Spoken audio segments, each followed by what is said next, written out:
नमस्कार, news India पर India का सवाल देख रहे हैं आप और आपके साथ मैं हूं मोनिका सिंह। मोदी सरकार ने 7 महीने बाद वक्फ संशोधन बिल को फिर से संसद में पेश कर दिया है। हालांकि वक्फ संशोधन बिल को इस बार जेपीसी के रिपोर्ट के जरिए पेश किया गया है। इसके बावजूद विपक्ष ने इसका विरोध किया है। विपक्ष का कहना है कि सरकार ने जो बिल पेश किया है उससे डिसेंट नोट हटा दिए गए हैं। अगस्त 2024 में वक्फ बिल को जेपीसी के पास भेजा गया था। 38 बैठकों के बाद इस बिल में 14 बदलाव किए गए हैं। इसके बाद भी विपक्ष सरकार की इस विधेयक पर सहमत नहीं है। बिल का विरोध 2 वजहों से हो रहा है। पहली वजह यह है कि जेपीसी ने पुराने नियमों में कुछ फेरबदल कर दिए हैं।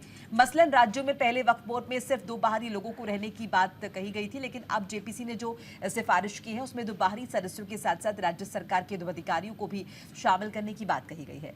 जेपीसी ने इस तरह की कई और सिफारिश की है जिसका विपक्ष विरोध कर रहा है।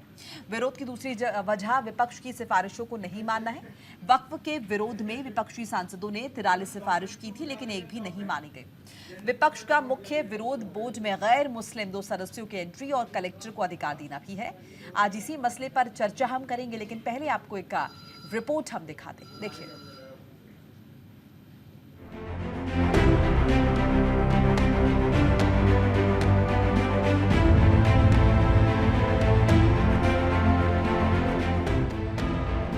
वक्फ संशोधन विधेयक पर विचार के लिए गठित संयुक्त संसदीय समिति यानी कि जेपीसी की रिपोर्ट के हंगामे के बीच राज्यसभा और लोकसभा में पेश की गई। इस दौरान सत्ता पक्ष और विपक्ष के बीच तीखी बहस के कारण कार्यवाही स्थगित करनी पड़ी। कांग्रेस सहित अन्य विपक्षी दलों ने जेपीसी की रिपोर्ट में विपक्षी सदस्यों की आपत्तियों को शामिल नहीं करने का आरोप लगाते हुए इसे लोकतांत्रिक प्रक्रियाओं का उल्लंघन करार दिया और भारी हंगामे के बाद सदन से वॉकआउट किया।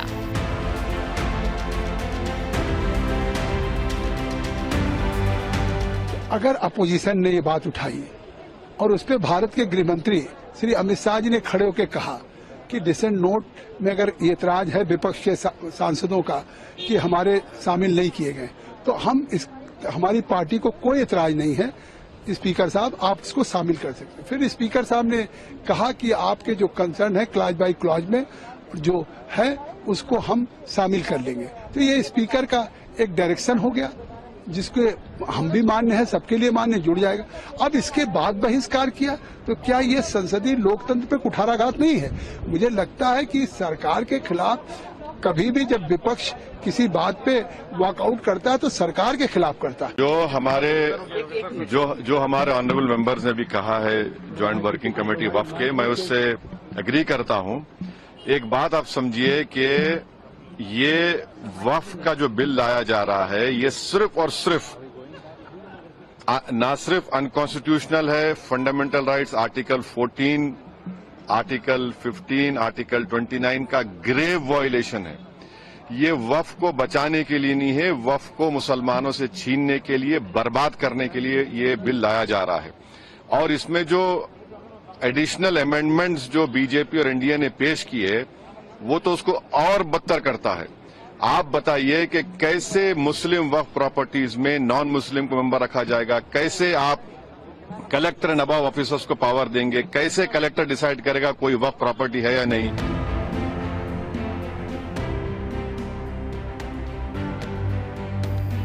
संयुक्त संसदीय कमेटी की बैठक में वक्फ बिल में 14 बदलाव किए गए। रिपोर्ट के मुताबिक बिल के क्लॉज 1, क्लॉज 2 में भी जेपीसी ने बदलाव की सिफारिश की है। बदलाव के तहत अब जमीन पर दावा के लिए वक्फ को कोर्ट जाने का भी अधिकार मिल गया है।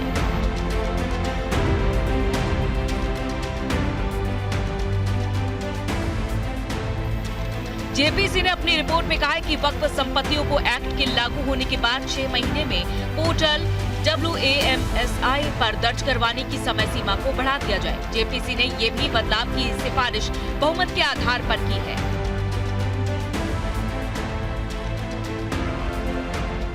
बिल तो हमने शुरू से बताया, गरीब मुसलमान, बच्चे, महिला और जो राइटफुल ऑनर है, जिसका जमीन है, उसका अपना अधिकार और गरीबों के लिए, महिलाओं के लिए, बच्चों के लिए कैसे अच्छा इस्तेमाल हो सके उसका एक हम प्रावधान सोच करके लाए हैं। मेरे ख्याल से करोड़ों लोग मुसलमानों में करोड़ों लोग इस बिल का स्वागत कर रहे हैं। हम इस बिल का विरोध करते हैं और लोकसभा में टेबल होने चाहिए, फिर देखते हैं। विपक्ष एक साथ है और मैं समझती हूँ कि सत्ता पक्ष के भी कुछ गुट हो सकते हैं जो इस मामले में हमारे साथ हो। आप सांसद संजय सिंह ने वक्फ बिल पर जेपीसी की रिपोर्ट पर कहा, बहुत अफसोस की बात है कि विपक्ष के नेताओं ने जो अपना विरोध दर्ज कराया उनका विरोध भी शामिल नहीं किया गया। लोकतंत्र में अलग अलग पार्टियों को अपनी राय देने का हक है, इतिहास हमें माफ नहीं करेगा। देखिए, मैं जेपीसी का मेंबर था। बड़े अफसोस की बात है, विपक्ष के सदस्यों ने जो अपना डिसेंट नोट दिया, जो उन्होंने अपना विरोध दर्ज कराया, उनका विरोध भी शामिल नहीं किया गया। ये आपने मजाक बना रखा है जेपीसी रिपोर्ट को। भाई, जो आप हमारी राय से सहमत हो सकते हैं, असहमत हो सकते हैं। डेमोक्रेसी के अंदर अलग अलग पार्टियों को अपनी राय देने का हक है। आप उसको कूड़ेदान में कैसे डाल सकते हैं? और याद रखिएगा, इतिहास हमें माफ नहीं करेगा। वहीं कांग्रेस सांसद प्रमोद तिवारी ने कहा कि जेपीसी रिपोर्ट जिस रूप में प्रस्तुत की गई है उससे हम लोग संतुष्ट नहीं हैं। कांग्रेस देश को बचाना चाहती है। आज ये वक्फ बोर्ड के लिए आया है, कल ये गुरुद्वारा, मंदिर और चर्च के लिए भी आएगा। देश की संपत्ति अडानी और अंबानी के पास गिरवी रख दी जाएगी। जेपीसी रिपोर्ट जिस रूप में प्रस्तुत की गई है, हम उससे संतुष्ट नहीं, क्योंकि नियमानुसार जो नियम कहता है, जेपीसी रिपोर्ट में जो कुछ भी बोला गया है, वहां पे सुझाव दिए गए हैं, वो अक्षरशा जैसा होता है समितियों के साथ, नियम समिति 274(3) पे, उसे उसी रूप में आपको रखना है। पार्ट ऑफ द जेपीसी होनी चाहिए। यहां उसको फॉलो नहीं किया गया है और मंत्री ये कह रहे हैं कि सब एनेक्स्ड है। अगर वो नहीं एनेक्स्ड है, वो दे हमारे सदस्यों को, तो हम इस पे विशेषाधिकार की नोटिस देंगे। बिल का विरोध 2 वजहों से हो रहा है। पहली वजह, जेपीसी ने पुराने नियमों में कुछ फेरबदल कर दिया है। मसलन राज्यों में पहले वक्फ बोर्ड में सिर्फ 2 बाहरी लोगों को रहने की बात कही गई थी, लेकिन अब जेपीसी ने जो सिफारिश की है उसमें 2 बाहरी सदस्यों के साथ साथ राज्य सरकार के 2 अधिकारियों को भी शामिल करने की बात कही गई है। जेपीसी ने इसी तरह की कई और सिफारिश की है जिसका विपक्ष विरोध कर रहा है, लेकिन सरकार के लिए लोकसभा में एनडीए के पास 296 सांसद हैं और इसी तरह राज्यसभा में भी करीब 130 सांसद सरकार के पास है। जेडीयू और टीडीपी पहले जेपीसी बिल के कुछ मसलों पर विरोध में थी, लेकिन अब सरकार के समर्थन में एकजुट है। जाहिर है सरकार बजट सत्र के दूसरे भाग में बिल को पास कराने की कोशिश करेगी। Bureau report, news India. तो इसी मसले पर तमाम मेहमान हमारे साथ जुड़ चुके हैं। तारुफ कराना चाहूंगी, भारतीय जनता पार्टी के प्रवक्ता हमारे साथ जुड़े अनंत अमित जी। अमित जी, बहुत बहुत स्वागत है आपका। हमारे साथ कांग्रेस के प्रवक्ता है मोहम्मद आसिफ साहब, आपका भी बहुत बहुत स्वागत है। समाजवादी पार्टी की प्रवक्ता है पूजा मिश्रा जी, बहुत बहुत स्वागत आपका भी करूंगी पूजा जी। रुद्र प्रताप सिंह हमारे साथ जुड़े हैं, राजनीतिक विश्लेषक है, आपका भी बहुत बहुत स्वागत है। तो शुरुआत कर लेते हैं अनंत अमित जी के साथ। अनंत अमित जी, क्या फायदा हुआ जेपीसी में भेजा गया जब विपक्ष ये कह रहा है कि आपने उनके जो इतराज थे उन्हें कंसिडर ही नहीं किया है? देखिए मोनिका जी, आज जिस तरीके से पार्लियामेंट में, राज्यसभा और लोकसभा में जिस तरीके से विरोधी दल और विरोधी दल के नेता, देश की सबसे पुरानी पार्टी के राष्ट्रीय अध्यक्ष, राज्यसभा के अंदर मल्लिकार्जुन खड़गे ने जिस तरीके से बयान दिया है, उस बयान की जितनी भी निंदा की जाए वो कम है। देश कभी माफ नहीं करेगा। उन्होंने जिस तरीके से जेपीसी रिपोर्ट को फर्जी रिपोर्ट कहा, फ्रॉड कहा, ये अपने आप में अनुशासन, इससे बड़ा अनुशासन कुछ हो ही नहीं सकता है। और उन्होंने ये देश की 140 करोड़ जनता को ये मैसेज देने का काम किया है कि पार्लियामेंट के अंदर कांग्रेस जैसे बाहर करती है वैसे अंदर भी करती है। ये तुष्टीकरण की राजनीति है और देश की जनता इन्हें बार बार माफ नहीं करती है, आगे भी नहीं करती। पहली बात। दूसरी बात, हम जेपीसी पे आते हैं। देखिए मोनिका जी, जेपीसी को बने हुए 6 महीने हो गए। 6 महीने में लगभग 38 बैठकें हुई हैं, 118 घंटे की बैठक होती है। और जेपीसी के अंदर 21 लोकसभा के और 11 राज्यसभा के सदस्य हैं और तमाम दलों के सदस्य हैं, चाहे कांग्रेस के हो, सपा के हो, एआईएमएम के हो, सभी दल के, टीडीपी के हो, जेडीयू के हैं। और मोनिका जी, मैं बताना चाहता हूं आपके चैनल के माध्यम से देश की जनता को भी ये बताना चाहता हूं कि जेपीसी कैसे काम करती है। जेपीसी के सारे सदस्य लगभग देश के सभी राज्यों में, तमिलनाडु से लेकर बंगाल, बिहार, झारखंड, उत्तर प्रदेश, तमाम असम प्रदेशों में घूमती है। घूमने के बाद वहां के अधिकारियों के साथ, वहां के इस्लामिक स्कॉलर के साथ, वहां के वरिष्ठ जजों के साथ, रिटायर्ड अधिकारियों के साथ बैठ के तय करते हैं। और जेपीसी में कोई भी अमेंडमेंट हुआ है मोनिका जी, तो जिस तरीके से पार्लियामेंट के अंदर कोई अमेंडमेंट के खिलाफ और पक्ष में जैसे वोटिंग होता है, वैसे ही जेपीसी में होता है। और जेपीसी में जब अमेंडमेंट हुआ है तो हम तो ये पूछना चाहते हैं अपने विरोधी दल के नेताओं से और विरोधी दल के मित्रों से, आपको आज जब पार्लियामेंट के अंदर जेपीसी रिपोर्ट पेश की जा रही थी तो 421 पेज का रिपोर्ट है, आपको यह कैसे पता चल गया कि उस रिपोर्ट के अंदर क्या है? बस एक बात कही जा रही है मोनिका जी, हम पूछना चाहते हैं, देश भी जानना चाहता है, क्या किसी भी कमेटी में गैर दो लोगों का जो मुस्लिम नहीं है, क्या उनका रहना वाजिब नहीं है? ये देश की जनता भी जानती है। और राज्य के 2 अधिकारियों को रखा गया है, तो इसमें दिक्कत कहाँ है? दिक्कत तो ये है कि उनकी मानसिकता जो है, आज देश के करोड़ों मुस्लिम जो गरीब, असहज और समाज से वंचित है, जिनको देश और सरकार ये बताना चाहती है कि मुख्य धारा में जोड़ना चाहती है, तो ऐसे तुष्टीकरण की राजनीति से विपक्षी दलों ने आज जिस तरीके से लोकसभा और राज्यसभा के अंदर नंगा नृत्य किया है और जो बयानबाजी की है, देश की जनता कभी माफ नहीं करने वाली है। और ये बीजेपी और एनडीए का एजेंडा नहीं है जेपीसी, ये देश का एजेंडा है, ये सरकार का एजेंडा है और देश के करोड़ों मुसलमानों को मुख्य धारा में जोड़ने का जेपीसी का ये रिपोर्ट है। ठीक है, चलिए आसिफ जी से रिएक्शन ले लेते हैं। आसिफ जी, दिक्कत क्या है, बताइए। दिक्कत भारतीय जनता पार्टी को क्या है, जब जेपीसी आपने बनाई, बनाने के बाद में विपक्ष का एक भी सुझाव आपने माना नहीं, तो जेपीसी बनाई क्यों? ये गुंडागर्दी जो पार्टी है, ये गुंडागर्दी के तहत ही तो बिल लेके आई, कैसे इस बिल को माना जाए? तो जिस तरीके से एक भी सदस्य, उनका कहना है कि अगर हम मुस्लिम्स को उसमें इंक्लूड कर रहे हैं, अगर महिलाओं को इंक्लूड कर रहे हैं, तो इसमें प्रॉब्लम कहां पर नजर आती है? इसका जवाब तो बाद में दूंगा ना, पहले मैं कह रहा हूं जो जेपीसी कमेटी बनाई गई, उस कमेटी में जितने विपक्ष के सुझाव, जो 118 घंटे मीटिंग चली, एक भी विपक्ष के सुझाव को नहीं रखा गया। 14 के 14 सुझाव वो रखे जो भारतीय जनता पार्टी के, एनडीए के साझी दल हैं, उन्होंने जो सुझाव दिए, बाकी तमाम विपक्ष के सुझाव को खारिज कर दिया गया। ये गुंडागर्दी नहीं तो क्या है? जो सत्ता का नशा भारतीय जनता पार्टी को 296 सांसदों का है, ये उसी का नतीजा है जो विपक्ष को सुनने को राजी नहीं है। ये वही लोग, मेरे भाई आराम से, मेरे भाई आपको सुनना था, आपसे मैं सुनना था, आप सुनिए, नहीं आप सुनते सुनिए, ये गुंडागर्दी ना करें, शांति से सुनो आप अपनी बात को, फिर आप बोलना। जिस तरीके से आपने विपक्ष का गला दबाया, लोकतंत्र की हत्या की, उसी का नतीजा जो आपने बिल पेश किया।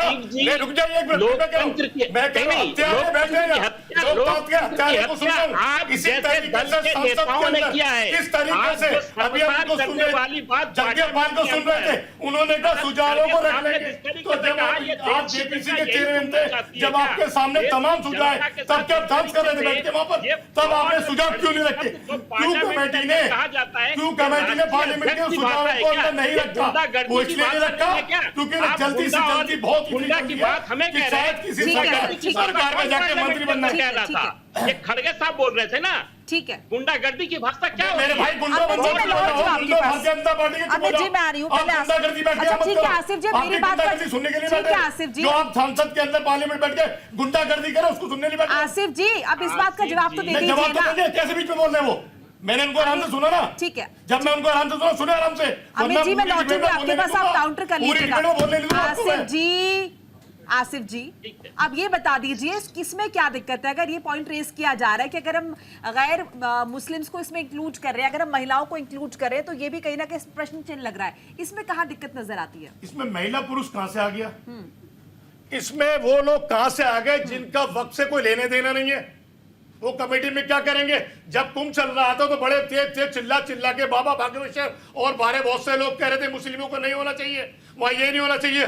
कुदरत की देन देखिए आप, किस तरीके से हादसा, वो हादसे के बाद में जितनी मस्जिदें थी तमाम खोल दी गई, मदरसे खोल दिए गए, तमाम लोग भाईचारे से रहे। इनकी ऐसी सोच का नतीजा है जो यहाँ पर क्यों लेके आना चाह रहे हैं मिलिए, ऐसे लोगों को क्यों शामिल कर रहे हैं? क्या वो कुंभ के फैसले लेंगे मुसलमान जाकर वहां पर शामिल होकर, या मंदिरों बैठ के मुसलमान फैसले लेंगे? नहीं लेंगे ना, आपके घर के फैसले मैं लूंगा। नहीं, लेकिन अब आसिफ जी आप ज्ञानवर्धन कर दीजिएगा अगर मैं गलत बोल रही हूँ तो। लेकिन ये तो वक्फ की अगर हम बात करें तो इसमें मेजरली ऐसा तो है नहीं कि धर्म से रिलेटेड कोई डिसीजन लिया जाएगा। ये तो मेजरली हम जमीन से जुड़े मसलों की ज्यादा इसमें बात करते हैं ना, तो इसमें क्या दिक्कत है अगर और कोई धर्म के लोग अगर शामिल हो जाएंगे? कोई प्रॉब्लम नजर आती है? मैं आपसे क्या कह रहा हूँ, हर चीज में शामिल कर लीजिए, हर चीज को लाके एक नया बिल लेके आइए, तमाम चीजों में तमाम लोगों का इंटरफेयर होगा, इस बिल को साथ लेके आइए। तमाम हर जो भी हिंदुस्तान की संस्था, सब लोग, सब धर्म के लोग उसके अंदर शामिल होंगे। लेके आए ना भारतीय जनता पार्टी बिल, क्यों नहीं लेके आती? क्यों बिल के अंदर ऐसा प्रावधान किया इन्होंने अपने आदमियों के लिए, अपने उद्योगपति मित्रों के लिए, जो 12 साल से उसके अंदर किराएदार भी है, उसका मालिक वो होगा।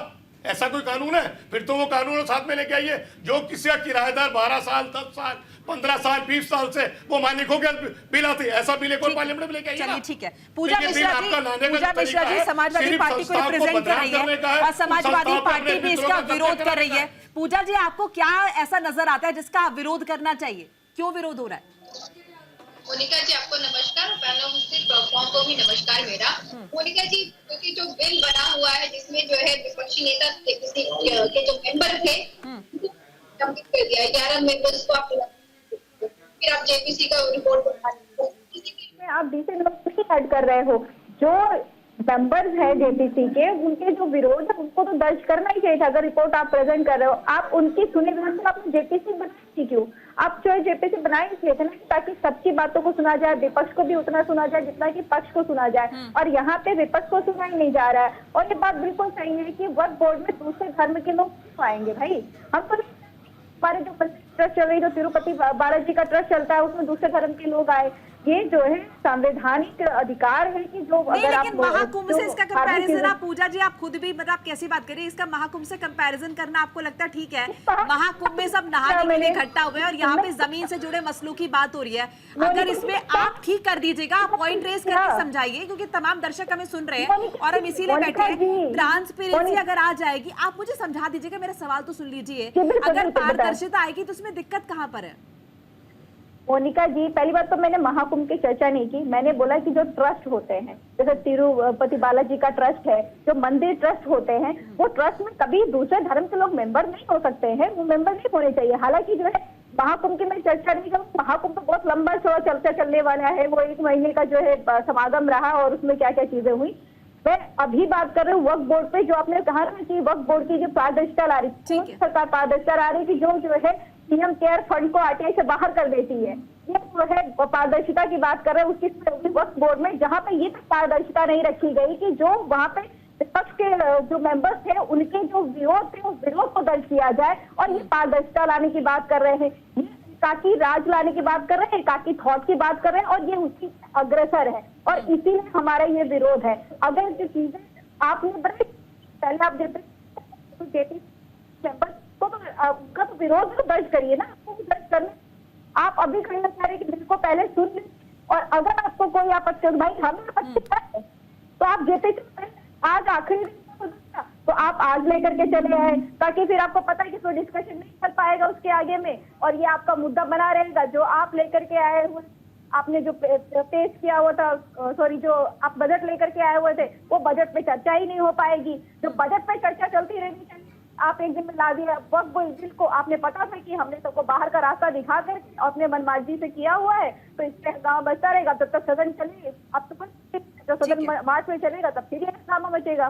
ठीक है। रुद्र प्रताप जी, काफी डेरोगेटरी आपको बात नहीं लगती? गृह मंत्री अमित शाह कह रहे हैं कि तमाम विपक्षी सदस्यों का स्वागत है अगर उन्हें कोई सजेशन देना है, और तमाम विपक्षी दल ये कह रहे हैं कि हमारे तो जितने भी सजेशंस थे उन्हें दरकिनार कर दिया गया, इंक्लूड ही नहीं किया गया है। लेकिन मोनिका जी, इस सवाल का तो कोई जवाब ही नहीं हो सकता ना कि कौन क्या कह रहा है क्या नहीं कह रहा। विपक्ष कह रहा है कि मेरी मांगे नहीं मानी गई, तो अपनी मांगों को सार्वजनिक कर दें। वो मांग क्या रहे हैं उस पूरे बिल के अंदर, जो उनकी डिमांड है या जो संशोधन करना चाहते हैं वो सार्वजनिक कर लें। लोग, जनता को भी तो पता चलना चाहिए कि मांग क्या, कहना क्या चाह रहे हैं। आप अगर मुझसे सवाल करिए कि मैंने सवाल पूछा, आपने जवाब नहीं दिया, तो सवाल क्या है ये तो पहले पता चलना चाहिए ना। आप विरोध किस चीज का कर रहे हैं, और विरोध में जो आपके सुझाव हैं उस सुझाव को जरूरत क्या है जेपीसी में आपको रखने की? आप सार्वजनिक कर दीजिए, संसद में कर दीजिए, आप प्रेस कॉन्फ्रेंस में आकर के बैठ के कर दीजिए। देखिए, विपक्ष केवल किसी भी चीज का विरोध के नाम पर एक विक्टिम कार्ड खेल रहा है कि मेरी बातें सुनी नहीं जा रही। आपने देखा होगा जेपीसी की जो बैठक थी, उसमें क्या क्या हंगामे हुए हैं, कहाँ कहाँ तक की बात हुई, पानी फेंके गए, गिलास फेंके गए, बहुत सारी बातें हुई। सवाल ये है कि आप जो बात कहना चाह रहे हैं उसके कहने के तो आपके पास हजारों माध्यम हैं।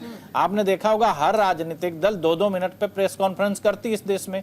तो इस बात पर प्रेस कॉन्फ्रेंस क्यों नहीं कर पा रही है कि जेपीसी में ये मेरी मांगे हैं जो उसमें शामिल की जाएं या उसमें से ये बातें हटाई जाएं? इस पर कोई चर्चा ही नहीं कर रहा। और जहां तक बात हो रही है संवैधानिक किसी भी संस्था में अगर जिलाधिकारी या उससे ऊपर के अधिकारी को शामिल करने में बुराई क्या है? लगभग सारी संस्थाएं जितनी हैं उसमें शामिल किया जा रहा है। और अगर धार्मिक बात करी जा रही है तो आजम खान कैसे कुंभ जो इसके पहले जो कुंभ लगा था तो उसमें उनको क्यों दिया गया था, सारा प्रभार उन्हीं के अंदर क्यों दिया गया था और उस समय किसने उसका विरोध किया था?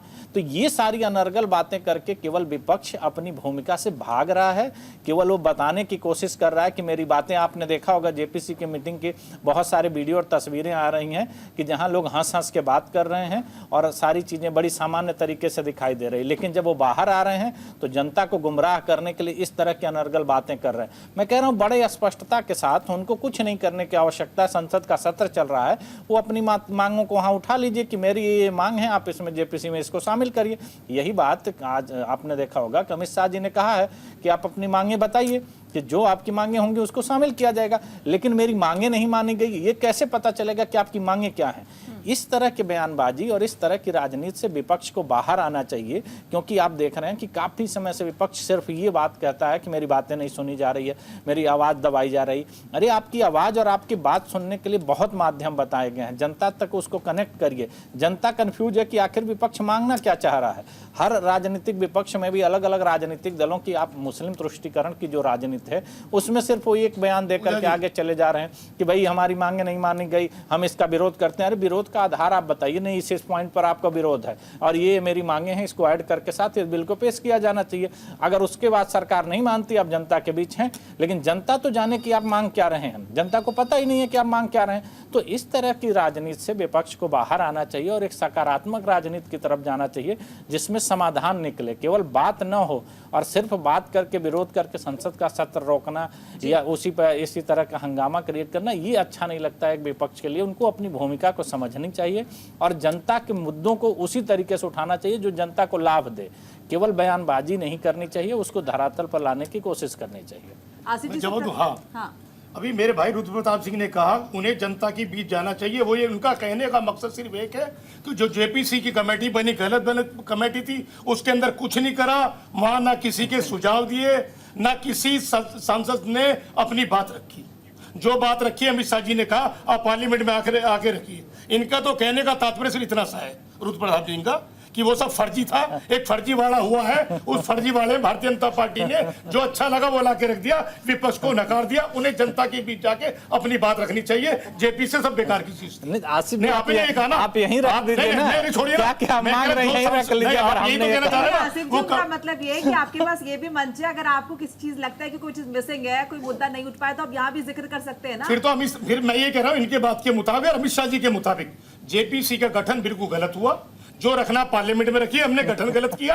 हमारे जितना 118 घंटे सांसदों के खराब किए, तमाम लोगों के खराब किए। हमारे जो सरकार के सुझाव थे 14 वो हमने कहे, विपक्ष के सारे सुझाव हमने खारिज कर दिए। हम नहीं मानते, हम अपनी मनमानी मानेंगे, अपनी गुंडागर्दी के मानेंगे, जो भी सामने आ जाएंगे। लेकिन जेपीसी के अंदर जो मीटिंग पेपर है 14 सुझाव जेपीसी के अंदर हुआ वो सब बेकार था। ये सरकार का कहने का मतलब है, हमारे भाई रुद्र प्रताप का भी यही कहने का मतलब है। चलिए ठीक है, चर्चा हमारी जारी रहेगी। मैं लौट रही हूँ आसिफ जी, मैं लौट रही हूँ। एक छोटा सा ब्रेक यहाँ पर लेना होगा, फौरन हाजिर होने, कहीं मत जाएगा।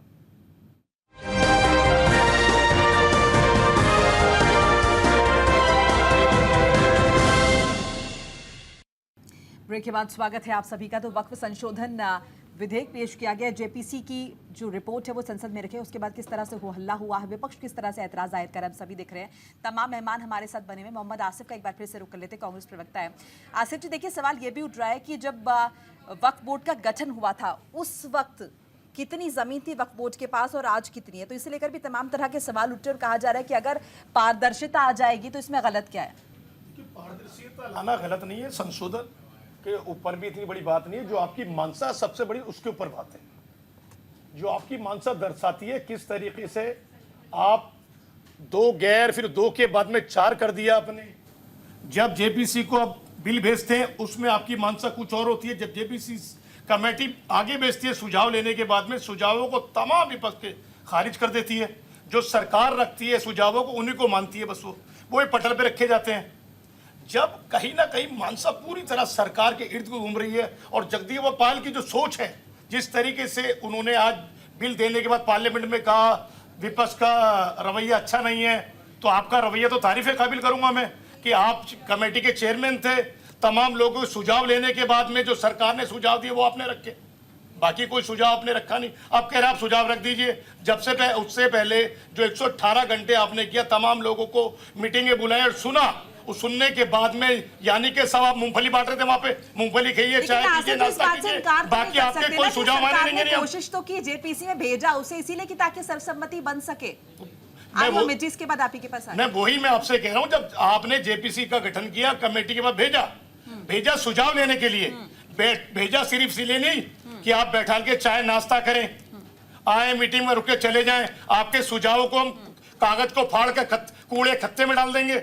ये विपक्ष के सुझाव है। जो सरकार सुझाव देगी, जो सरकार उद्योगपतियों के लिए काम कर रही है, उसी के मुताबिक बिल के हम परमिशन देंगे और उसी के मुताबिक जब ये बिल लागू करेंगे तमाम अपने मित्रों को किस तरीके से फायदा पहुंचाएंगे वो बिल आप लेके आए। आप बिल के अंदर मैंने कहा ना, आपने कहा कि 12 साल से अगर कोई वक्फ का किराएदार है वो उसका मालिक हो जाएगा, चाहे वो कोई भी हो।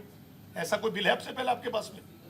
एक किराएदार का, एक सुनिए ना, एक किराएदार कानून आया था, वो कानून आज भी पेंडिंग के अंदर है। उसके अंदर ये था अगर कोई 30 साल से किराएदार है वो उसका मालिक हो जाएगा, लेकिन जब उसका विरोध तो उसको रोक दिया गया। क्यों रोका भाई आपने? लागू कर देता ना। अभी उस बिल को साथ में लेके आइए, कहिए जो 12 साल से किसी का भी किराएदार है वो उसका मालिक है। नहीं कर सकते। आपका सिर्फ एक मकसद है, जो किराएदार है, जो आपके मित्र किराए पे रह रहे हैं, 10-10, 20-20, 50-50 रुपए की प्रॉपर्टी पे, वक्फ पे, उसके मालिक बन जाए। ये मालिक बनाना आपका मकसद है, ना कि वक्त से किसी भी कम्युनिटी को, जिसकी आप बता रहे दबे कुचले मुसलमानों को फायदा पहुंचाने के लिए। अगर आपने फायदा पहुंचाया होता, मौलाना फाउंडेशन के फंड को अब भारतीय जनता पार्टी सरकार बनने के 3 साल बाद खत्म नहीं करती। महिलाओं को जो छात्रवृत्ति मिलती है वो आपने खत्म कर दी। ठीक है सर, मैं लौट रही हूं, आपके पास और भी लोग हैं, उनका रिएक्शन भी लेना इंपॉर्टेंट है सर। अमित जी, इनके पास कहने के लिए कुछ भी नहीं है। ये दोनों लोग, पूजा जी भी और आसिफ जी भी कह रहे हैं। आपने देखा कि पार्लियामेंट के अंदर, जैसे कि रुद्र भाई भी कह रहे हैं, गृह मंत्री जी और संसदीय कार्य मंत्री जी ने ये कहा कि जिसको भी अगर कोई चेंजेस करना है तो आप चेयरमैन के पास जाएंगे, स्पीकर उनको सुझाव देंगे और स्पीकर का अधिकार है कि उसमें जो भी होगा वो चेंज कर सकते हैं। आप ये कह दो ना कमेटी हमने बनाई गलत थी। कमेटी पे आइए ना, कमेटी किस लिए बनाई आपने? कमेटी बनाई किस लिए? आसिफ जी, जेपीसी बनाई किस लिए थी आपने? आसिफ जी, उनका रिएक्शन तो नहीं, कैसे बोल रहे हैं कि वहां जाके बात कीजिए आप? कमेटी बनाई क्यों थी? इसलिए नहीं, कमेटी बनाई क्यों थी? कमेटी तो लीजिए हमने सुझाव नहीं, अरे तो लीजिए कम से कम। महिलाओं को कैसे मुख्य धारा में जोड़ा जाए, इसलिए कमेटी बनी थी। अब मैं आपको बताता हूं। पहली बात मोनिका जी, किसी भी संविधान के खिलाफ जेपीसी का रिपोर्ट नहीं है। दूसरी बात, किसी का हक नहीं छीनता है। यदि महिलाओं को उनका हक दिया जा रहा है, महिलाओं को सदस्य बनाया जा रहा है, तो इसमें विपक्ष को विरोध कहां है? और तीसरी बात, ये कोई पहली बार वक्फ पे संशोधन की बात नहीं हो रही। इससे पहले भी कई बार वक्फ बोर्ड पे संशोधन हुआ है। 1954 से लेकर और 1997 तक में कई बार संशोधन किए गए। तो आज जब जेपीसी के तहत संशोधन हो रहा है तो इसमें विपक्षी दलों को क्यों पेट में दर्द हो रहा है? और दूसरा चीज बताना चाहता हूँ मोनिका जी, पूरा देश ये जानना चाहता है कि इस वक्फ बोर्ड में मूल 4 जो संशोधन है वो क्या है। वो मूल 4 संशोधन ये है कि पहले क्या होता था कि वक्फ बोर्ड पे किसी ने कोई जमीन अगर वक्फ बोर्ड के पास है तो वो न्यायालय वक्फ बोर्ड में ही चलता था। लेकिन नए जेपीसी में ये है कि उसके खिलाफ आप सिविल कोर्ट में जा सकते हैं, आप हाई कोर्ट में जा सकते हैं, आप सुप्रीम कोर्ट में जा सकते हैं। तो क्या ये नहीं होना चाहिए? ये पहले भी जा सकते थे, सुप्रीम कोर्ट हाई कोर्ट में पहले जा सकते थे, कोई नया संशोधन नहीं है। मोनिका जी, मैं बताना चाहता हूँ, नहीं, पहले भी जा सकते थे। आप गलत व्याख्यान कर रहे हैं। आसिफ जी, मेरी बात सुनिए, आपको जानकारी नहीं है। नहीं, आपको जानकारी है। आपने कहा महिलाओं के सम्मान के लिए, आपने कहा ये बिल, वो महिलाओं का सम्मान कहाँ चला गया था जब हाथरस की बेटी के साथ हुआ था, उन्नाव की बेटी के साथ भारतीय जनता पार्टी के नेता वो महिलाओं का सम्मान कहाँ चला गया? जब महिलाओं के सम्मान की बात आती है आप मैदान छोड़ के भाग जाते हैं। ठीक है सर, पूजा जी का भी रिएक्शन लेना है मुझे। जब दूसरे की आसिफ जी रुक जाइए, आप कहते हैं महिलाओं का सम्मान, रुक जब जाइए आप। बहन बेटियों की बात, हमारी बहन बेटियों की बात आती है, कोई महिलाओं का सम्मान नहीं। आसिफ जी पानी भारतीय पीजिए जनता आप पार्टी पहले। के नेता कुछ भी करते रहे, उनको बचाने आप लगे रहे। वहाँ ठीक है महिलाओं का आसिफ सम्मान जी, खत्म, ठीक है। वहाँ सनातन खत्म, ठीक है। वहाँ सब खत्म। यहाँ दो महिलाएं और हैं, आसिफ जी उनके सम्मान के लिए चुप हो जाइए। किसी भी तरीके से बचाना। ठीक है आसिफ जी, आपके बातचीत से लग रहा है देश की जनता देख रही है आप कितना सम्मान आप देश की महिलाओं जनता को ने देखा, करते हैं। भारत के अंदर, हाथरस में भी देखा, आसिफ जी, गाँव में भी देखा, आसिफ और जी, मणिपुर में भी देखा महिलाओं को लेकर। आसिफ सब जगह जी, आपको देखा मेरे भाई, पूरा भारतीय जनता पार्टी का चल चरित्र देखा है किस तरीके अब आसिफ जी इसमें निर्भया कांड भी ले आइए, इसमें सारे कांड ले आइए अब आप। और देश आपको देख रहा है। रुक जाइए, ठीक है। आसिफ जी, आपके ज्ञान की जरूरत ना हमें ना भारतीय जनता पार्टी को, किसी कार्यकर्ता को। आप अपना ज्ञान अपने पास रखिए। आपका अध्यक्ष जिस तरीके से फर्जीपना बात करता है ना पार्लियामेंट के अंदर, ये देश की जनता अच्छा, देख अमित रही जी है। Focus, Amit ji point two point. Sir इतना वक्त नहीं है मेरे पास सर, प्लीज सर। महिलाओं के साथ जो हुआ वो फर्जी वाला था। सर, इतना वक्त नहीं है मेरे पास। बैठ के बोल रहे हैं वो सब फर्जी वाला था। चलिए ठीक है, मैं पूजा जी का रुक कर रही हूँ। आसिफ जी, अरे एक महिला को तो बोलने दीजिए। आसिफ जी रुक जाइए, बोलने तो दीजिए, महिला को भी बोलने दीजिए। आसिफ जी मैं रिक्वेस्ट कर रही हूँ आपसे प्लीज। पूजा जी बताइए, अब तब से लेकर 1954 से लेकर अब तक इतनी ज्यादा जमीन वक्फ बोर्ड के पास इकट्ठा हो गई, अगर उसका ब्यौरा मिल जाएगा, अगर उसकी डिटेल्स साझा हो जाएंगी, अगर ट्रांसपेरेंसी आ जाएगी, अगर उसमें महिलाओं को इंक्लूड किया जाएगा, अगर सरकार के नुमाइंदे उसमें शामिल होंगे, तो इसमें गलत क्या है? देखिए मोनिका जी, गलत नहीं है इसमें। गलत इसमें ये कहा जा रहा है कि जो आप कोर्ट में जा ही नहीं सकते। आपको पता होगा कि संबंध में बोला गया कि वक्फ बोर्ड की जमीन है और वहाँ के डीएम के पास में इतना अधिकार था कि उन्होंने बोला नहीं, कागजात सही नहीं है, ये वक्फ बोर्ड की जमीन नहीं है। आप सोचिए, ना तो बिल आया, ना तो बिल में अमेंडमेंट आया हुआ, ना कोई लॉ बना हुआ, लेकिन ये जो है वहाँ के डीएम के अधिकार क्षेत्र में आता है। तो जितनी भी जमीनें वक्फ बोर्ड के पास में है, अगर वो क्लेम कर रहे हैं, पहली बार तो वक्फ बोर्ड क्लेम नहीं कर सकते, जो दान करते हैं वो क्लेम करते हैं। वहाँ का डीएम जिला अधिकारी है, उसको जांच करता है, अगर कागज सही होता है तभी वो वक्फ बोर्ड के पास में जाती है। अगर कागज गलत होता, जैसे संबल में हुआ था, मना कर देता डीएम कि भाई आपके कागजात सही नहीं है, कि जमीन वक्फ बोर्ड के पास नहीं जाएगी, वक्फ बोर्ड की जमीन नहीं है, पहली बात। और दूसरी बात जो है, अभी हालांकि जो है कांग्रेस के प्रवक्ता ने कह ही दिया कि जब हमें सार्वजनिक मंचों पे ही कहना, हमें सदन में कहना है, तो जेपीसी बनाया क्यों था? फिर तो मल्लिकार्जुन खड़गे। अरे लेकिन मंच तो आपके पास ये भी है ना, आप इस मंच पर अपनी बात तो रखेंगे ना। पूजा जी आप कैसी बात कर रही हैं? नहीं तो रख तो रहे हैं, हाँ। रख ही तो रहे हैं। हाँ। आप बताइए, जहाँ जो मंच बन रहा है वो रख रहे हैं, वही तो बात रख रहे हैं कि आपने जेपीसी बनाई, हमारे जो है 118 घंटे जो है हमारे उसमें लगे, और उसके बाद में परिणाम क्या निकल करके आ रहा है कि आप आइए सार्वजनिक मंचों पे कहिए, वो बात को रिपीट करिए, हमने क्यों 18 घंटे क्यों दिए? और दूसरी बात जो है, राजनीतिक विश्लेषक ने कहा था कि जो महाकुंभ का जो है आयोजन था, उसका मेला प्रभारी आजम खान जी को क्यों बनाया जाता है? वो सरकार कराती है, कोई ट्रस्ट नहीं कराता है। अगर कोई ट्रस्ट कराया तो शायद आजम खान जो उसके प्रभारी नहीं होता, ट्रस्ट का मेंबर कोई प्रभारी होता। और अब की जो महाकुंभ है वहाँ पता ही नहीं कि मेला का प्रभारी कौन है, किसी को प्रभारी नहीं दिया गया, ताकि जो दुर्घटनाएं घटित हो, वहाँ पे जो अव्यवस्था हो, उससे जिम्मेदारी लेने वाला कोई नहीं हो। हालांकि जो है कांग्रेस के प्रवक्ता ने मणिपुर की बात कही, तो मोनिका जी मणिपुर के जो है मुख्यमंत्री किसी को दे दिया हो, आपको जानकारी होगी ये बिल्कुल, कि वहां पे इतना अनकंट्रोल हो रखा हुआ है कि मुख्यमंत्री ने आज जाकर के इस्तीफा दे दिया, उनको देना पड़ा इस्तीफा। इससे पहले उन्होंने के पीआर ने बड़ा नौटंकी किया हुआ था इस्तीफे के नाम लेकर के, और इस्तीफा नहीं दिया था और अब दिया। तो मोनिका जी, अब जो संवैधानिक है, अगर जेपीसी की बात चली तो जेपीसी में जो चीजें सामने निकल करके आई, उसको हम जो विपक्ष है उसको आप सुनेंगे, उसको दरकिनार करने का भी प्रवक्ता कहते बीजेपी की लज्जा आनी चाहिए, विपक्ष ऐसा कर रहा है। लज्जा सत्ता पक्ष को नहीं है, जब 141 सांसदों को निलंबन कर दिया संसद से, तब लज्जा नहीं है कि हम 140 विपक्ष के सांसदों को बाहर कर दे रहे हैं। आज लज्जा नहीं कि जेपीसी से हमने 11 मेंबर को बाहर कर दिया जो विपक्ष थे। आज लज्जा नहीं जेपीसी को 11 मेंबरों ने अपनी बातें करके हमने उसको बाहर कर दिया। आज लज्जा नहीं जेपीसी का आप मेंबर रहे, आप बातें देखिए, हम आपकी बातों को जो रिपोर्ट से बाहर भी कर दे रहे हैं। अगर आपका रुद्र प्रताप जी, आपको क्या लगता है, क्या वो लूप होल्स हो सकते हैं, कौन से वो पॉइंट्स हो सकते हैं जिस पर ये डिसएग्रीमेंट है, जिसकी वजह से वो विपक्ष लगातार कह रहा है कि यार हमारी बातों को जो है कंसीडर नहीं किया जा रहा है? अभी तो डिसएग्रीमेंट यही हो गया कि आपने जेपीसी बनाई क्यों थी, जेपीसी अलाउ नहीं कर रहे आप। रुद्र जी का भी एक बार रिएक्शन लेते हैं। पूजा जी, पूरे इस मामले में यही एक कंफ्यूजन क्रिएट हो रहा है कि आखिर विपक्ष कहना क्या चाह रहा है। यही बात नहीं समझ में आ पा रही। जैसे आसिफ जी अभी बीच में आपने देखा होगा मणिपुर से लेके हाथरस हर जगह चले गए। अगर जेपीसी पे बात हो रही है, आप अपने पॉइंट वाइज बता सकते हैं कि इन मुद्दों पर हमें ऑब्जेक्शन है, इन मुद्दों का समाधान होना चाहिए। पार्टी के प्रवक्ता महिलाओं की बात करते, महिलाओं पर जवाब देना गलत था उनको। बात महिलाओं का जवाब नहीं, उन्होंने कहा मैंने क्या कहा, यहाँ महिलाओं की बात करें जो महिलाओं को सम्मान जानते हैं। बात यहाँ उनका तो इतिहास गवाह है भारतीय जनता पार्टी का। उनका जवाब दे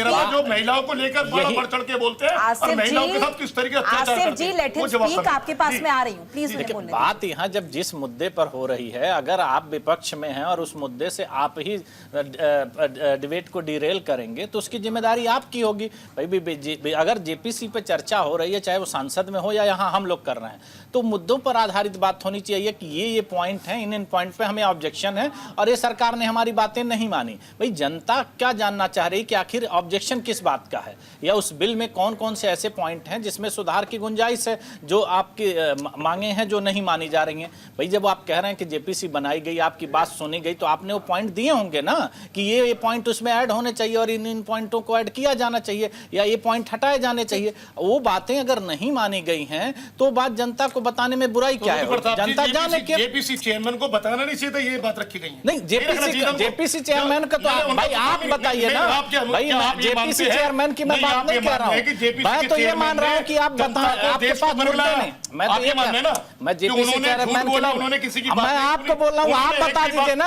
आज एक बात बताइए आसिफ जी, यहाँ जेपीसी चेयरमैन तो बैठे नहीं है, यहाँ आप बैठे, आप एक पॉइंट बता दीजिए कि ये पॉइंट पे हमारा ऑब्जेक्शन है और ये पॉइंट ऐड नहीं किए गए। आप बताइए ना। भाई हम जेपीसी चेयरमैन का तो मैं पूछने जा रहा हूँ ना आपको पूछने जा रहा हूँ, आप बताओ ना। जेपीसी आप कह रहे हैं गलत। आसिफ जी पर ये भी जरा समझा दीजिए कि अगर गैर धर्म के लोग इसमें इंक्लूड हो जाएंगे तो वहां पर क्या दिक्कत है? दिक्कत क्या है? क्या बालाजी के अंदर, ट्रस्ट के अंदर अभी 2-3 दफा टीवी के ऊपर खबर आई, अखबार में आया कि गैर हिंदुओं को बाहर निकाला जाए। आप जवाब क्यों नहीं दे रहे? आप बातों को घुमा क्यों रहे हैं? घुमा नहीं रहा, आप ही बताइए। 2 दिन पहले अखबार में आया, क्यों? क्या इस बात का जवाब नहीं है जो आपको बात घुमानी पड़ रही है? इसका जवाब सिर्फ इतना सा है कि बालाजी के अंदर जो लड्डू के अंदर चर्बी निकली, उसको सरकार आज तक नहीं बता पाई किसने मिलावट की, कौन लोग थे। वो एंगल भारतीय जनता पार्टी के मंदिर के अंदर अगर प्रसाद का मामला है तो आस्था से जुड़ा मामला, आपको नहीं लगता? आप कैसी बात कर रहे हैं? हम जमीन के मामले को, आस्था के मामले को मिला नहीं रहे। कह रहा हूँ आपके घर के अंदर मैं इंटरफेयर करूंगा, आपको अच्छा लगेगा। आपके धार्मिक मामलों में बोलूंगा, आपको अच्छा लगेगा। आपको लग रहा है कि वक्फ का मामला धार्मिक मामले से जुड़ा हुआ है? इससे ज्यादा किस चीज से नहीं। वक्फ का मतलब क्या है? वक्फ प्रॉपर्टी कौन करता है उसके अंदर? मुसलमान करता है ना, क्या दूसरे धर्म के लोग करते हैं वक्फ के अंदर? नहीं, अच्छा मुझे बताइए वक्फ का, चलिए ठीक है, आप मुझे मतलब समझा रहे हैं, बता दीजिए। मैं कह रहा हूँ वक्फ मुसलमान करता है, मुसलमान वक्फ कर रहा है। मुसलमान वक्फ करने के अंदर उसमें आप क्या करेंगे? आप अपनी बताइए पूजा जी, आप क्या करेंगे उस कमेटी में? नहीं तो वक्त में तो कुंभ में वक्त किसी ने किया था और संसद भवन भी किया है आपके हिसाब से। यही तो बात हो रहा है भाई। इसी कुंभ में ही आप स्टेटमेंट आया था कि कुंभ की जमीन वक्त की जमीन है। आसिफ जी, इस तरह की भी खबरें आई कि कई बार सरकारी जमीन है और सरकारी जमीन को वक्त की जमीन घोषित कर दिया गया। इस तरह के भी केसेस आए हैं। मुझे लगता है शायद ट्रांसपेरेंसी मेंटेन रहे, इसीलिए ऐसा किया जा रहा है। इसके जरिए आपको लगता है किसी की जमीन छीन ली जाएगी, वक्त की जमीन छीन ली जाएगी? दिखाई दे रहा ट्रांसपेरेंसी है, ट्रांसफर कुछ नहीं है। ये आंखों में धूल झोंकने वाला भारतीय जनता पार्टी का बिल है। पूजा जी, मैं एक एग्जांपल देता हूं। किस तरीके से आपने देखा होगा, पूरा समाज ने आके कहा कमेटी में हमें इससे बाहर कीजिए। पूजा जी, दिल्ली में एक जमीन थी। अभी जी पूजा जी चली गई हैं, पूजा जी चली गई। मैं मोनिका हूँ जी। मोनिका जी, नाम के लिए गलत किया गया जी।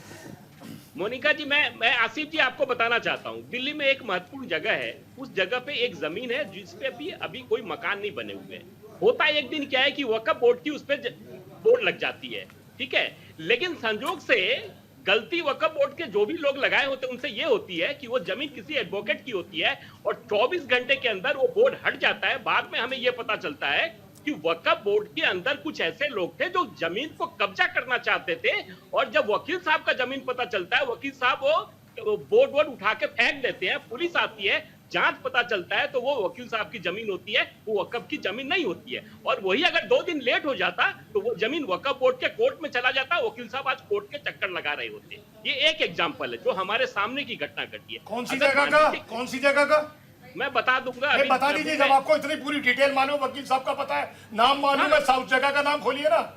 वो बता दूंगा। बता दीजिए, देश की जनता को बता दीजिए, वो देश की जनता को पता है, सच बोल रहे कितना झूठ बोल रहे, उस वकील का नाम बताइए, बड़ा अच्छा को पता चले ना किस तरीके से आपके झूठे प्रोपेगेंडे, किस तरीके से मेहरबानी के अंदर 307 पुराने मस्जिद को शहीद कर दिया गया, वक्फ बोर्ड को टर्न नहीं दिया, कोर्ट के अंदर चल रहा है, और दिल्ली जो एक भी कांग्रेस का बुलडोजर चला दिया, यही आपकी स्पॉन्सर था दिल्ली मेहरबानी का, बताया आपको। चलिए आसिफ जी, एक बात और आप जरा समझा दीजिए।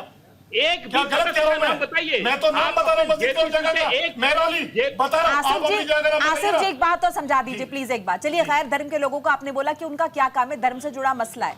अगर हम महिलाओं की बात करें उसमें क्या दिक्कत है? अगर आप ही के धर्म की महिलाएं उसमें अगर इंक्लूड कर रहे हैं उसमें दिक्कत क्या है? इस पे तो कोई बोला नहीं अभी तक, महिलाओं को कोई आप बोलिए ना, आपसे किसी का अल्फाज नहीं है, किसी का कोई अल्फाज नहीं है, अल्फाज है सिर्फ भारतीय जनता पार्टी की तरफ से।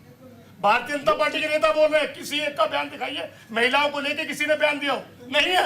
यही तो मैं कहना चाह रहा हूं आपसे, किस तरीके से देश को धोखे में भारतीय जनता पार्टी रख रही है, महिलाओं को। तो ये आपका काम है ना, विपक्ष का काम है कि विपक्ष क्लैरिटी दे, जनता के सामने रखे। आपको मंच मिल रहा है अलग अलग, आप बिल्कुल बताइए ना कौन से पॉइंटर्स में दिक्कत है, बिल्कुल आपको मंच मिल रहा है। मैंने आपसे क्या कहा? मैंने कहा महिलाओं की तो कोई बात नहीं आई, आपने उनसे नहीं पूछा किसने बोला महिलाओं को लेके, किसी ने नहीं बोला। ये अपने तरीके से मनगढ़ंत कुछ भी फैलाते रहे।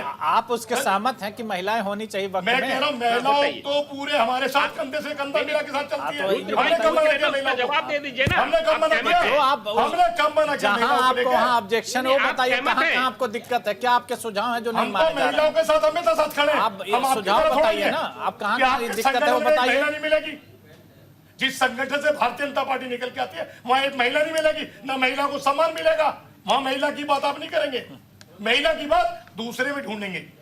अपने यहाँ गिरेबान झाँक के देखने की हिम्मत ना आरएसएस की है, ना भारतीय जनता पार्टी की है, ना उनके नेताओं की है। कहाँ है महिला है संगठन में आपके? कहाँ महिला आरएसएस संगठन में? एक महिला का नाम बताइए ना। अमित जी अभी साथ में कहाँ है महिलाएं? अमित जी हमने अमित जी मैंने असाउद्दीन ओवैसी साहब का स्टेटमेंट भी सुना। ठीक है आसिफ जी, आपकी बात आ गई है। ठीक है आसिफ जी, आपकी सोच महिलाओं की विरुद्ध कितनी बड़ी है। नहीं, आसिफ जी कह रहे हैं कि वो उनको इस वो उन लोगों ने इस बात पर कोई एतराज जाहिर नहीं किया कि महिला इंक्लूड होनी चाहिए। बहरहाल आगे बढ़ जाते हैं।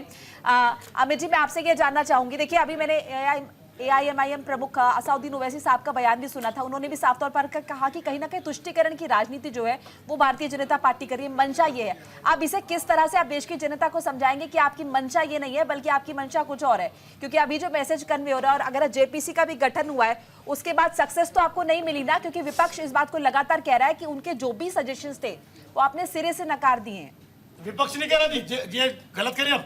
जनता पार्टी जो नकार है उसको आप बताइए, जो टीवी पर जो बिल रखा गया है आप उसकी बात करें। ये बोलिए ना, चेयरमैन साहब ने विपक्ष को नकार दिया, विपक्ष को बताइए, विपक्ष को मत लेके आइए। जो सरकार ने बिल रखा JPC कमेटी ने, उसने विपक्ष को नकारा। यहाँ पर रखिए बात ना, मोनिका जो रखी गई है बिल जो रखा गया उसकी बात कीजिए आप।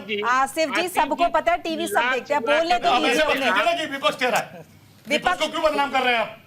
विपक्ष की तो एक बात विपक्ष क्या कह रहा है? विपक्ष क्या कह रहा है? वो जो कह रहा है उसको माने नहीं हो रहा है। जब बिल क्या कह रहा है? मैंने इसी बात का जिक्र किया कि विपक्ष कह रहा है कि JPC हमारे जो सजेशन थे माने नहीं गए, यही कहा है मैंने अभी।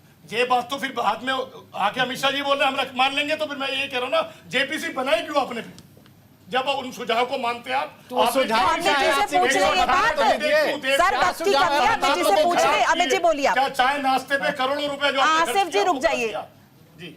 मोनिका जी हम आसिफ जी से ये पूछना चाहते हैं, ये 6 महीना से JPC की कमेटी पूरे देश के सारे प्रदेशों में घूमकर ये संशोधन को लेकर कर रही थी। हमने कहा कि नोट ऑफ डिसेंट को लेकर यदि नोट ऑफ डिसेंट में कुछ है तो अध्यक्ष उसको चेंज करेंगे, पहली बात। दूसरी बात, आप आसिफ जी ये बताइए, आप यहाँ जो महिलाओं को लेकर ज्ञान दे रहे हैं, वक्फ बोर्ड को लेकर ज्ञान दे रहे हैं, आप ये बताइए आपका एक भी सांसद कांग्रेस का, मैं दूसरे का छोड़ दीजिए, पूरे 6 महीना में पूरे देश में कई प्रेस कॉन्फ्रेंस करके ये कहा कि JPC की जो कर रहे हैं हम उसके खिलाफ है, ये हमारी बात नहीं सुन रहे।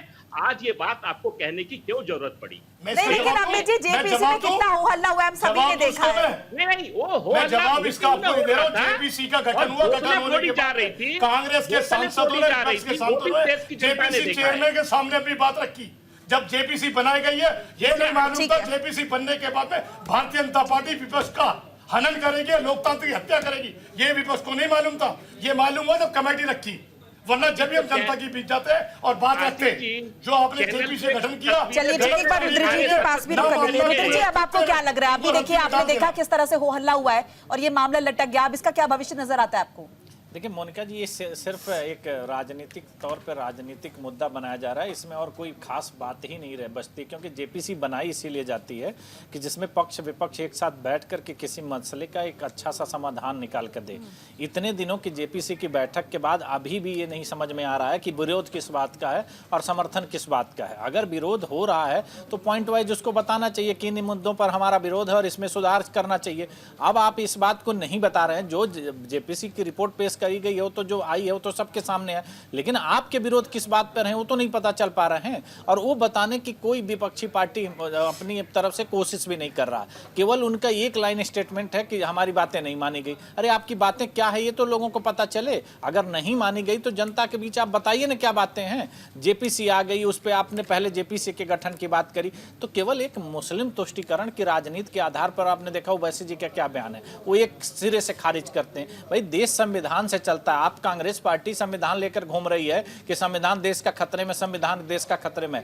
तो ये जो संसद में बिल आ रहा है या जो जेपीसी बनाई गई है, संवैधानिक प्रक्रिया का हिस्सा है, तभी ये चीजें हो रही हैं। नहीं तो अगर संविधान खतरे में होता तो बिल आ जाता। तो सवाल ये उठता है कि अगर आपका कोई किसी भी मुद्दे पर विरोध हो तो उसका एक समाधान के लिए आप बताइए कि ये चीजें गलत हैं, इस पे बदलाव होने चाहिए। एक बार फिर से उस पर एक मीटिंग बैठाई जा सकती है। और यही बात संसद में गृह मंत्री या जो जेपीसी चेयरमैन है वो भी कह रहे हैं कि आप अपने विरोध बताइए ना क्या क्या आपके मुद्दे हैं। वहां आपको कह रहे हैं कि हमारी बातें नहीं सुनी गई। 10 सेकंड आसिफ जी को दे देते हैं, समय की थोड़ी सी कमी है। आसिफ जी 10 सेकंड। मैं तो ये कहूंगा राहुल गांधी जी बिल्कुल सही कह रहे हैं। देश को बता रहे संविधान का हनन किस तरीके से हो रहा है। पहली जेपीसी हिंदुस्तान की ऐसी है जिसमें तमाम लोग इकट्ठा बैठने के बाद में कमेटी बनी। कमेटी ने जो सुझाव दिए उसके अंदर सरकार के सुझाव रखे गए, विपक्ष के सुझाव को खारिज कर दिया। ये संविधान का हनन है।